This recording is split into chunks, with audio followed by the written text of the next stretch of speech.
Hello friends, today's lecture we will now go to slightly different properties. Till now we concentrated mostly on mechanical properties of the material. Okay. Now we want to see some other properties, for example electrical and magnetic properties. So today's lecture will be concentrated on the understanding of these properties which are used in some of the application for materials. Of course, for a mechanical engineer it will not be of that much interest, okay, but knowing these properties will be useful for certain applications. Okay, so if we want to see the material classification based on their electrical properties, okay, I can classify the material in terms of whether a material is a conductor, okay, which is usually what all the metallic materials are there. Okay, for example, in our household application all the wires are made of copper, which is a very good conductor. Okay, sometime aluminum is also used because it is much cheaper than copper. Okay, and then one class of material which is a very important class in terms of electronic circuits and electronic applications, and this is semiconductors. Okay. So, understanding semiconductor is very important, that is what we will concentrate more in this lecture. Then there are insulators. Okay, of course, these are also important because if you have a conductor you have to have an insulation around that. Similarly, the insulators can be ceramic materials, for example, are usually insulated because of the covalent bonding, okay, or ionic bonding between the two atoms. Okay, there are no free electrons for conduction. But sometimes these ceramic material can show a very important property which is called superconductors. Okay. Now, the electrical conductivity is due to flow of charged particles. Okay. So, any conductivity will be related to movement of charged particles. These charged particles can be electrons, or it can be ions also, or it can be charged holes. Okay. So, when electron leaves a valence band, it leaves behind one hole, okay, which can be considered as a positively charged hole, okay, or it can be combination of all these three. Okay. So, the conduction will depend upon the movement of these charged particles. The electrical conduction can be explained using band theory, that where the electrons are residing. Okay. So, in conduction depends on electrons in the conduction band. If the electrons are in the conduction band, then you will have a conductivity, otherwise you will not have. Okay. If the conduction is due to flow of electrons. So, the conductors are the ones which have valence band overlapping the conduction band. So, in case of conductors, what happens, the conduction band and the valence bands are overlapping each other.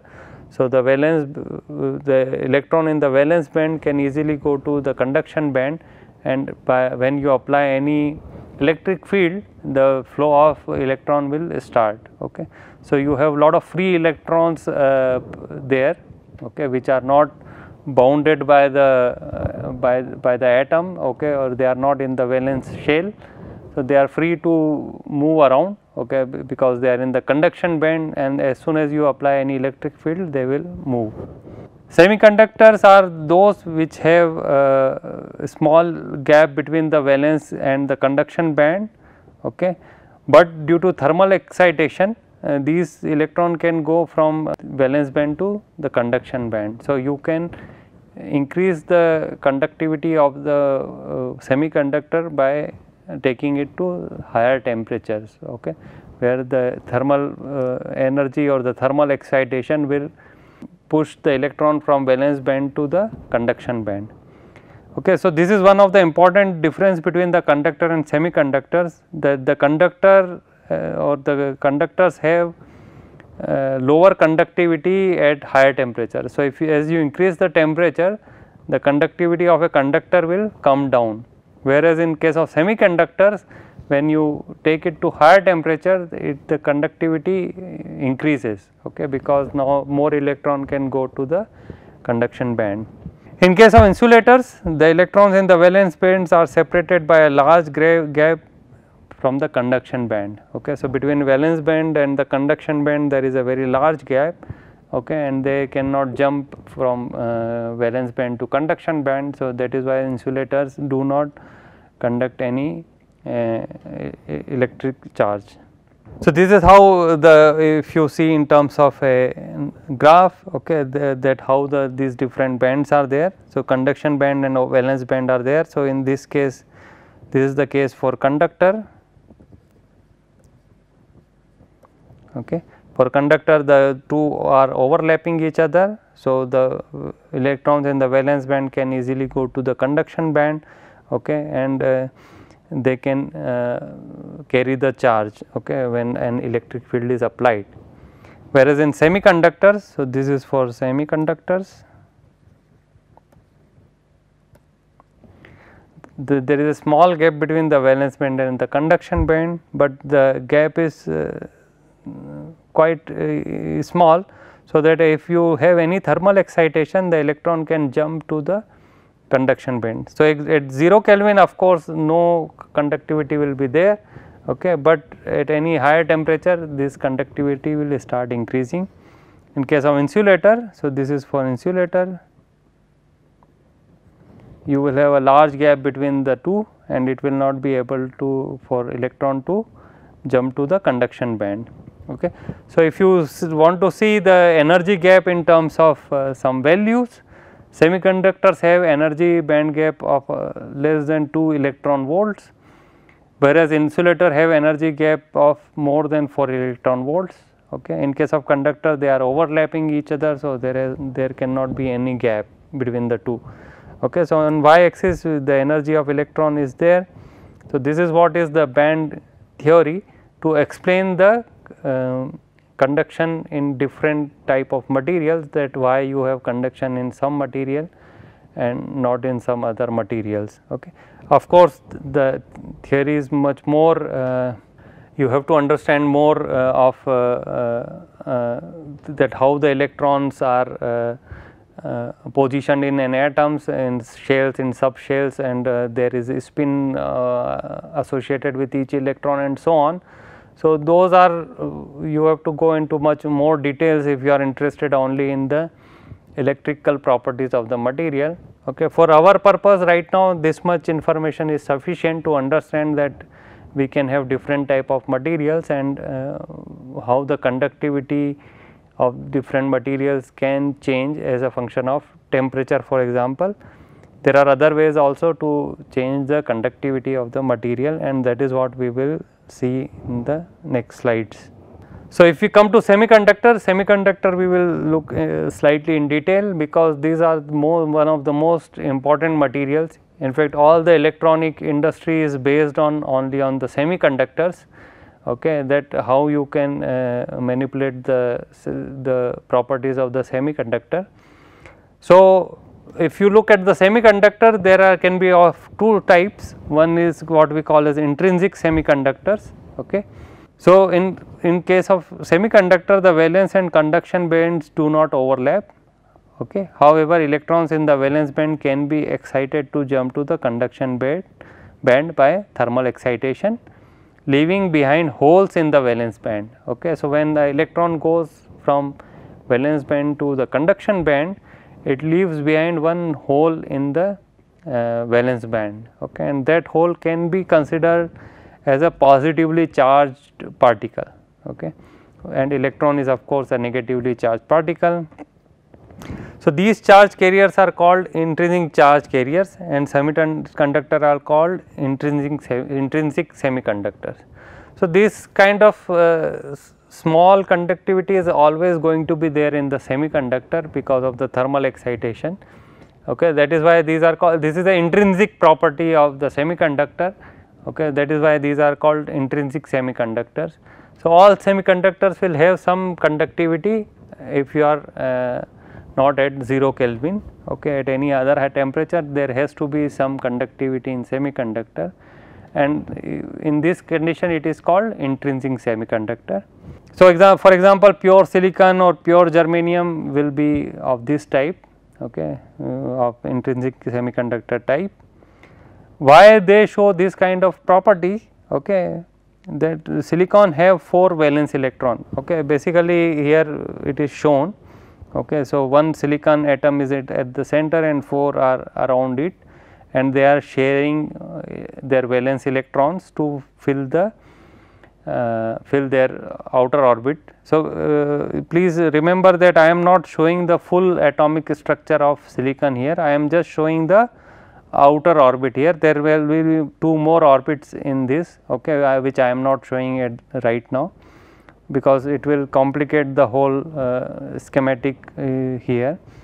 So, only I am showing the outer valence shell, okay, where the valence electrons are orbiting.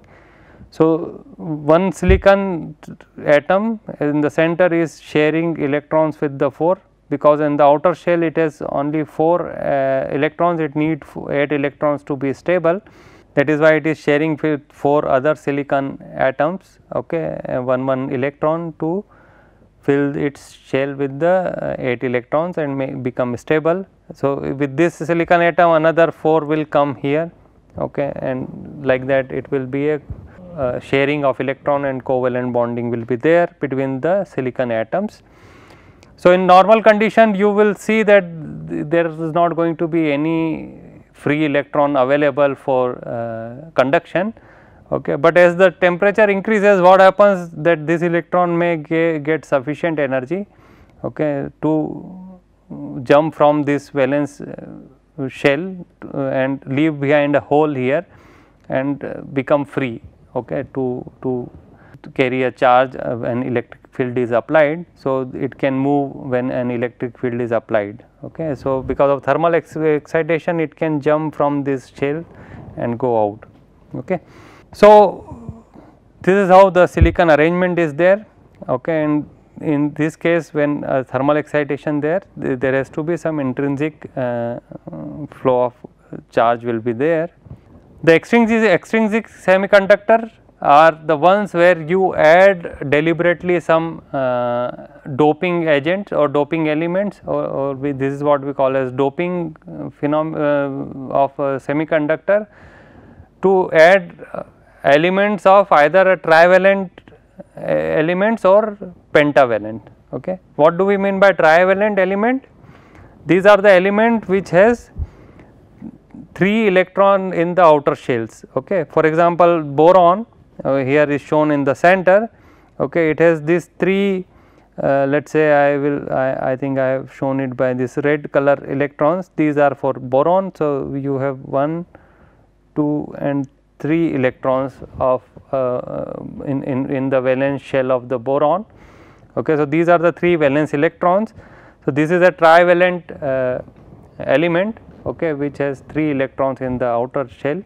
So, when you add this kind of element in the silicon, okay, and this is what we call as doping, then what will happen is the boron will replace the silicon atom, okay, and now what will happen, earlier all the silicon atoms were sharing 1 electrons and their shell were getting full with all the 8 electrons in the outer shell, okay, but now with the boron 3 electrons will be shared by these 3 silicon atoms, but with the 4th silicon atom it has no electron to share with. So, it is only having a hole present here, okay. So, with addition of each boron atom you will have 1 additional hole present here.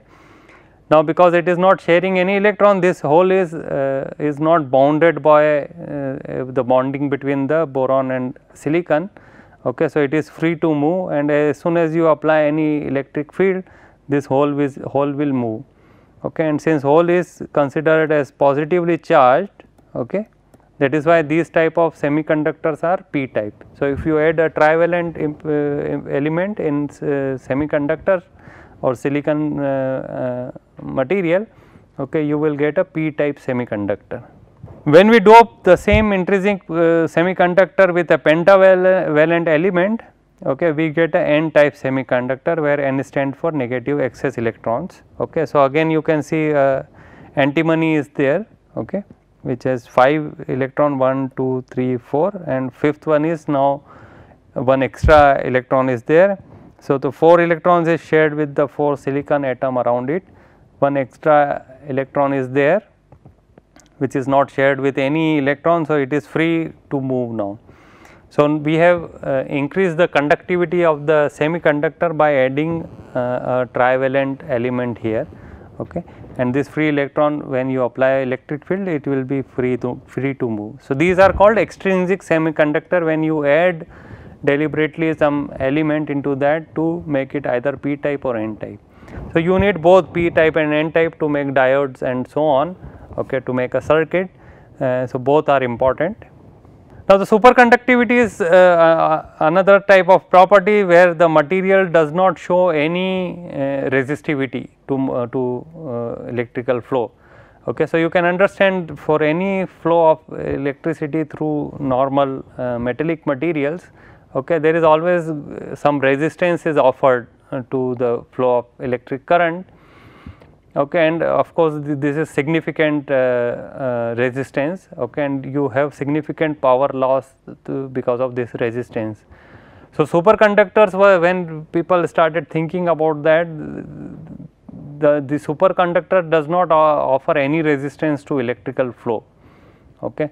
So, and especially ceramics are some of these type of material which show superconductivity. So, these show very nil resistance, okay, at some temperature, but these temperature are usually much lower. So, like at liquid nitrogen and these kind of temperatures, or below that they show superconductivity, okay.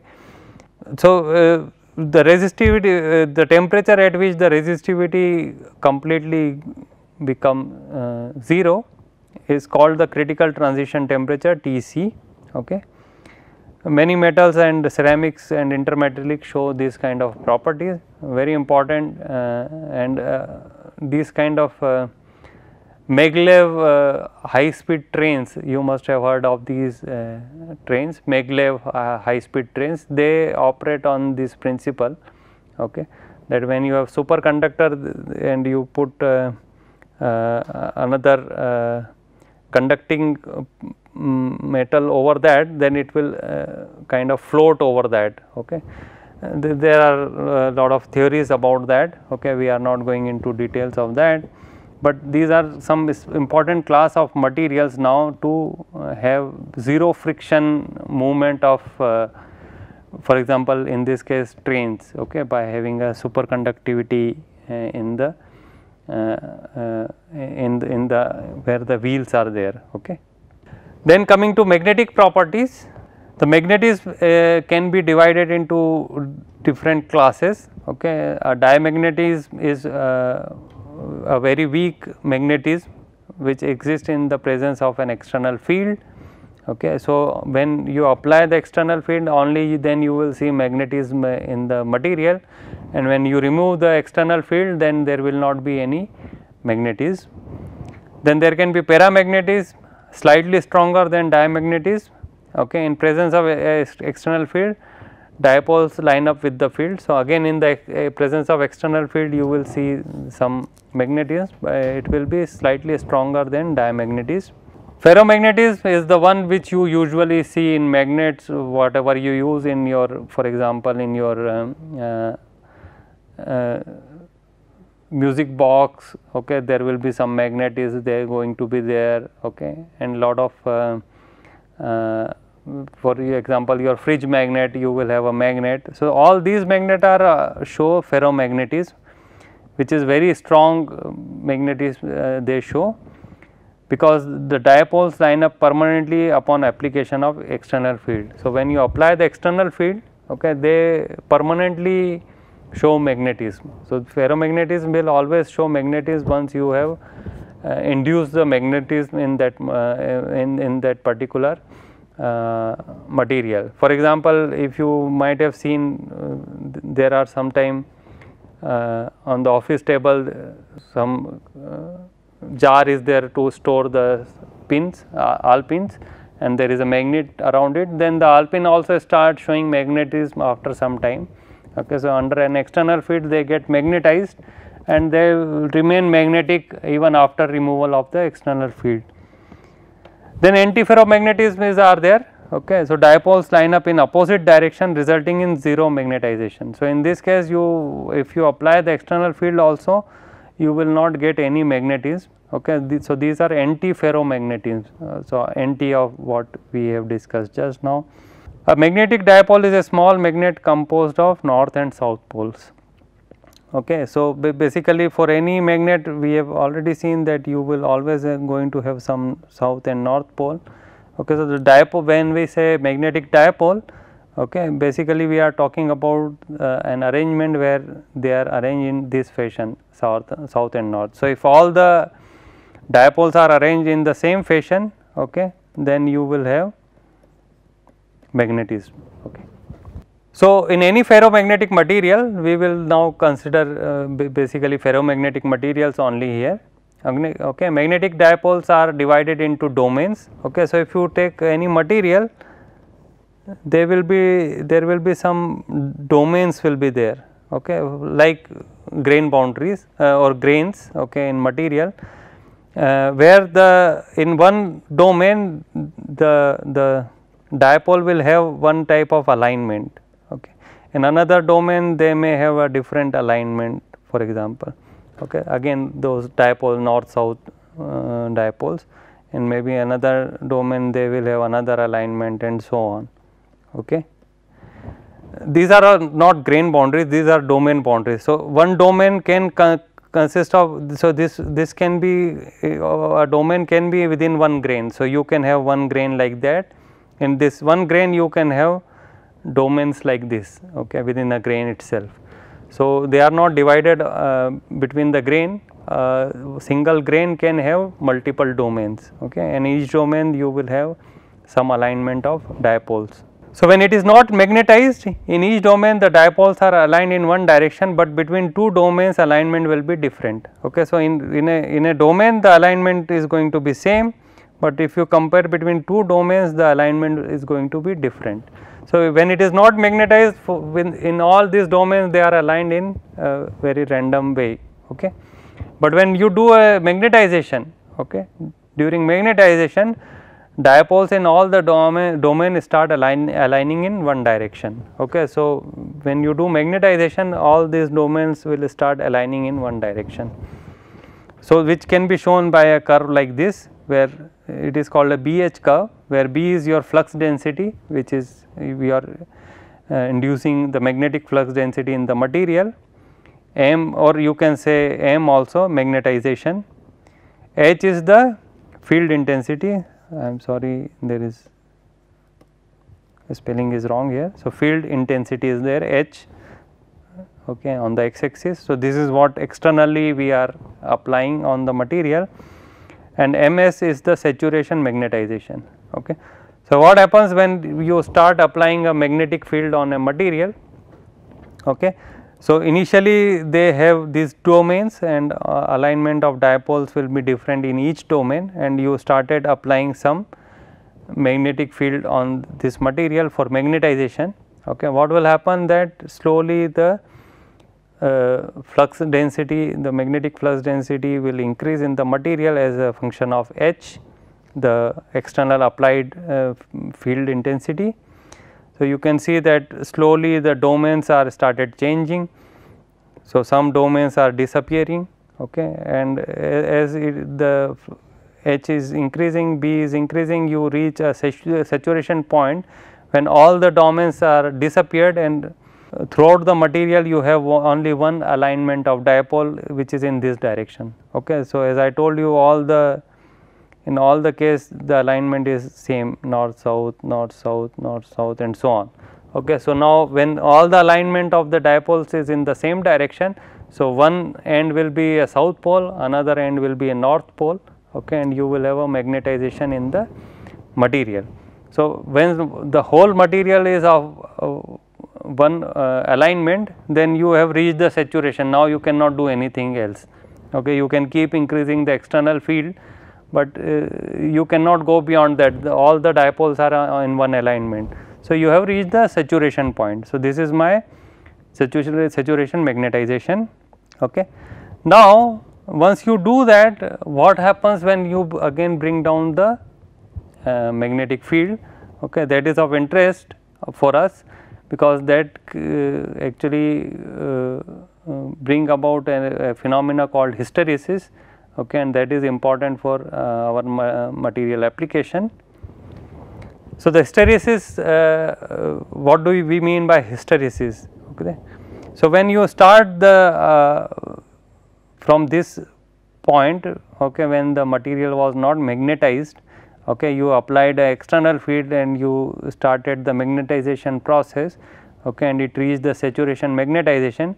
Okay. Now, you are reversing the field. Okay. So, suppose you apply a field such that a given component, okay, suppose something like this, by applying an external field. Now, this is what is the dipoles are aligned such that you get these two poles in the material, and now you have reversed the external field. What will be will happen that the dipole will again align in the different direction, and the north has to become south and south has to become north. So, all the domains have to align in the opposite direction now. Okay. So, we are reversing the field now here. Okay. So, you can see that we started from 0 for external field when the flux density was 0. Okay. But while reversing, what we have seen that when my external field is 0, still there is some magnetization in the material is left. That means, all the domains could not get aligned into the opposite direction. Okay. So, there is some remnant flux will be there, though my external field is 0 now. Okay. So, this remnant flux is called, of course, remanence. Okay. Because this much has remained in the material, because all the domains could not get aligned in the opposite direction when we reverse the field. So, while reversing at h is equal to 0, some of the domain still remained aligned in the previous direction, which we did while magnetizing, which gives rise to a residual magnetization, which is called remanence MR. Okay. So, that much will remain in the material. To get rid of this magnetization, we have to now go into the negative direction of the electrical field. Okay. And this is how much negative we have to go will be given by Hc. So, to reduce the field B or magnetization to a 0. Okay. So, now we have come to the 0 flux, the flux density in the material. Okay. Reverse field of Hc is applied. So, negative of this external field is applied, which is called coercivity. So, basically you are coercing the material to bring down the flux density to 0. Okay. So, you are forcing the material. Okay. So, because you are coercing it, this is called coercivity, and this much negative energy, negative external field you have to apply to bring it down to the earlier state from where we started. So, these are the two very important properties of any magnetic material, that what is the remanence value and what is the coercivity value. Okay. And this happens during the field reversal. So, again you can go into the negative direction as you went into the positive direction here. Again you will reach a saturation. Now, all the domains are reversed and they are aligned in the reverse direction. So, again you will reach a saturation point. Okay. And when again you start applying reversing the field, okay, you will see that some remanence field will be there, some coercivity will be there. That means, some positive external field has to be applied to bring it to 0 flux density again, and then it will go back to the saturation. Okay.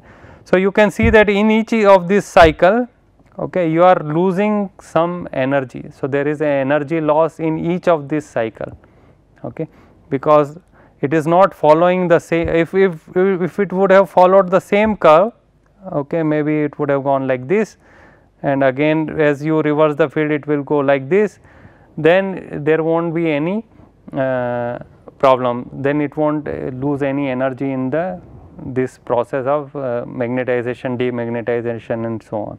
Okay. Now, depending upon this hysteresis loop, okay, so the area within the hysteresis loop represent magnetic energy loss per unit volume per cycle. So, in each cycle you lose an area an energy given by the area of this loop, okay, because this much extra energy you have to apply to bring it back to 0 and then take it to the negative side and so on. So, in each of these cycle, when you do the magnetization, demagnetization, then go into the negative direction, okay, you lose a certain amount of energy which is equal to the area of this loop. So, now depending upon this area of the loop, I can define two types of material. One is soft magnetic material, another is hard magnetic material. Okay. So, soft magnetic materials have narrow loop. Okay. So, this is a soft magnetic material. That means you can have these are easy to magnetize and demagnetize. I can easily magnetize them and demagnetize them because you will have smaller remanence, you will need a smaller coercivity and so on. Okay. So, it can be easily done, and these are actually, that is why important for transformers. Okay. So, you can understand in transformer, okay, you have primary winding. So, for example, suppose you have a transformer like this. So, you have primary winding here, okay, and you have secondary winding here, okay, and in the primary winding an alternating current is flowing which has a cycle of 50 hertz. Okay. That means 50 times it is becoming positive and negative. Okay. So, this core material will also get demagnetic, this whole cycle will be repeated 50 times in a second. Okay. 50 hertz means 50 times this hysteresis loop is being you are doing in the material. Okay. So, in each cycle you are losing certain energy. Okay. That means there is a big loss of energy during the when you are stepping down or stepping up the voltage, okay, using transformer. That is why the transformers are covered with oil. Okay. They are submerged in oil to take out all this heat, and you must have seen on the transformer outer surface also there are fins, okay, to increase the surface area so that this heat can be dissipated, and sometime you must have seen that the transformer also burn up, okay, because there is so much heat is generated. So, you can understand the importance of hysteresis loop, that I have to have material which has a smaller hysteresis loop, okay, and these are called soft magnetic materials. A lot of research goes in the making of this type of material. One of the most important material which is used for this transformer applications are silicon steels, which contains around I think 2 to 3% silicon, okay, and they show this kind of soft magnetic properties. Okay. Now, hard magnetic materials are also important. Okay. They of course have higher remanence, okay, they have higher coercivity. Saturation magnetization will also be higher, okay, and that is why they have higher loss of energy.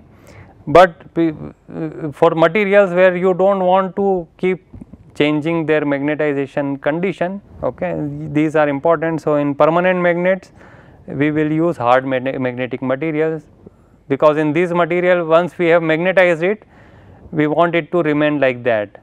Okay. So, if it has a higher saturation magnetization, then it is good.